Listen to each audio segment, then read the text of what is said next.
भारत की धरती से हजारों किलोमीटर दूर पोर्ट ब्लेयर में सेल्यूलर जेल बनी है, जो काला पानी के नाम से भी मशहूर है।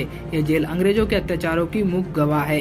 अंग्रेजों के जमाने में काला पानी की सजा दी जाती थी। यह सजा मौत से भी बदतर मानी जाती थी, क्योंकि इसमें व्यक्ति को जिंदा रहते हुए वो कष्ट सहने पड़ते थे, जो मौत से भी ज्यादा दर्दनाक होते थे और तड़पते हुए मौत होती थी। अंग्रेजों ने काला पानी की सजा के लिए खास तौर पर एक जेल बनवाई थी। ये जेल अंडमान निकोबार द्वीप की राजधानी पोर्ट ब्लेयर में आज भी मौजूद है और अंग्रेजों के अत्याचारों की गवाह है। इस जेल को सेल्यूलर जेल कहा जाता है। आज ये जगह एक स्मारक के तौर पर मशहूर है, जिसे देखने के लिए देश भर के सैलानी पोर्ट ब्लेयर आते हैं। सेल्यूलर जेल की नींव 1896 में रखी गई थी और ये 1906 में बनकर तैयार हुई थी। भारत की धरती से हजारों किलोमीटर दूर 698 कोठरियां बनी थी और प्रत्येक कोठरी की साइज 15 बाई 18 फीट थी। इस जेल के चारों ओर समुद्र था। जिन स्वतंत्रता सेनानियों को काला पानी की सजा सुनाई गई थी, उन्हें इस जेल में रखा गया था। स्वाधीनता आंदोलन से जुड़े होने के कारण वीर सावरकर को भी अंग्रेजों ने दोहरे आजीवन कारावास की सजा सुनाकर अंडमान निकोबार की सेल्यूलर जेल में रखा गया था और उन पर काफी अत्याचार किए गए थे।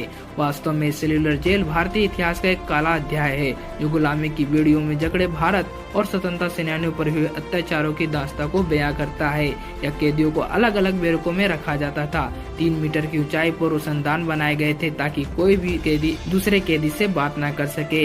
यहाँ का अकेलापन कैदी के लिए बहुत भयानक होता था। हर कैदी के लिए अलग सेल होने के कारण ही इस जेल का नाम सेल्यूलर जेल रखा गया था। ऊपर से अगर इस जेल को देखेंगे तो यह एकदम साइकिल के पहिए की तरह नजर आता है। इस भवन की 7 शाखाएं और बीचों बीच एक टावर लगा हुआ है। हर शाखा 3 मंजिल की है। जेल की 4 दीवारी को इतना छोटा बनाया गया है कि कोई भी इसे आसानी से पार करके निकल जाए, लेकिन फिर भी इस जगह से आजाद होना नामुमकिन था, क्योंकि ये जगह चारों ओर से पानी से घिरी हुई थी। ऐसे में अगर कोई कैदी कहीं भागना भी चाहे तो उसे कोई रास्ता नजर नहीं आएगा। एक बार यहाँ 238 कैदियों ने भागने की कोशिश की थी, लेकिन उन्हें पकड़ लिया गया था।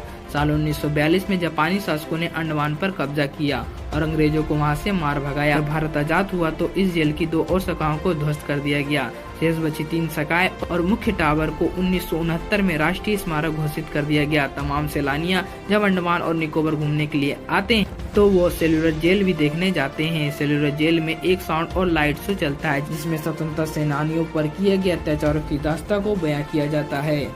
कहते हैं कि इस जेल में ना जाने कितने ही भारतीयों को फांसी की सजा दी गई थी। इसके अलावा कई तो दूसरे वजहों से भी मर गए थे, लेकिन इसका रिकॉर्ड कहीं मौजूद नहीं है। इसी वजह से इस जेल को भारतीय इतिहास का एक काला अध्याय कहा जाता है। दोस्तों, काला पानी की सजा के बारे में सुनकर हमारे होश उड़ गए हैं।